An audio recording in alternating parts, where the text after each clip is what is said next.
in the bosom of one of those spacious coves which indent the eastern shore of the Hudson, at that broad expansion of the river denominated by the ancient Dutch navigators the Tappan Zee, and where they always prudently shortened sail and implored the protection of St. Nicholas when they crossed, there lies a small market town or rural port, which by some is called Greensburg, but which is more generally and properly known by the name of Tarrytown.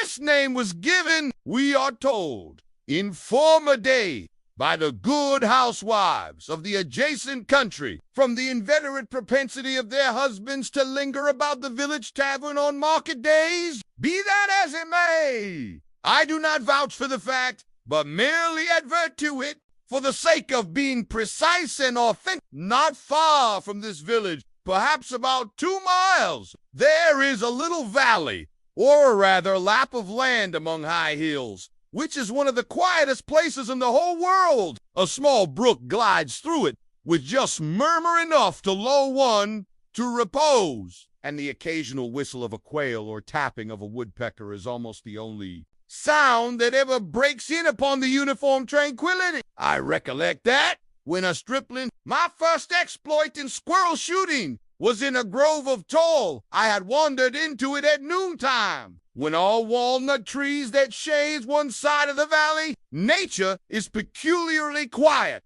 and was startled by the roar of my own gun as it broke the Sabbath stillness around, and was prolonged and reverberated by the angry echo. If ever I should wish for a retreat, whither I might steal from the world and its distractions, I dream quietly away the remnant of a troubled life, I know of none more promising than this little valley, from the listless repose of the place and the peculiar character of its inhabitants, who are descended from the original Dutch settlers. This sequestered glen has long been known by the name of Sleepy Hollow, and its rustic lads are called the Sleepy Hollow Boys throughout all the neighboring country. A drowsy, dreamy influence seems to hang over the land and to pervade the very atmosphere. Some say that the place was bewitched by a German doctor during the early days of the settlement. Others, that an old Indian chief, prophet, or wizard of his tribe held his powwows there before the country was discovered by Master Hendrick Hudson. Certain it is,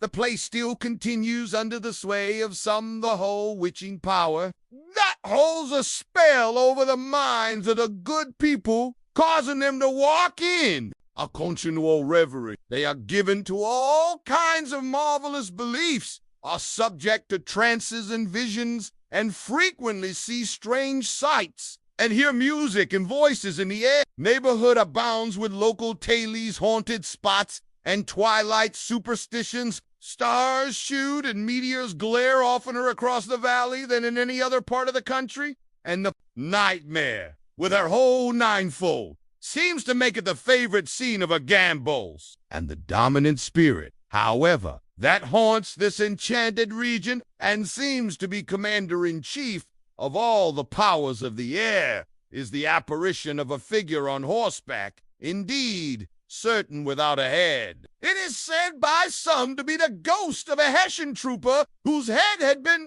carried away by a cannonball in some nameless battle during the Revolutionary War, who was ever and anon seen by the country folk hurrying along in the gloom of night, as if on the wings of the wind. His haunts are not confined to the valley, but extend at times to the adjacent roads, and especially to the vicinity of a church at no great distance. Of the most authentic historians of those parts, who have been careful in collecting and collating the floating facts concerning this specter, allege that the body of the trooper having been buried in a churchyard, the ghost rides forth to the scene of battle in nightly quest of his head, and that the rushing speed with which he sometimes passes along the hollow, a midnight blast, is owing to his being belated, and in a hurry to get back to the churchyard, however wide awake they may have been before they entered that sleepy region, day before daybreak. Such is the general purport of this legendary superstition, which has furnished materials for many a wild story in that region of shadows. And the specter is known in all the country. Firesides,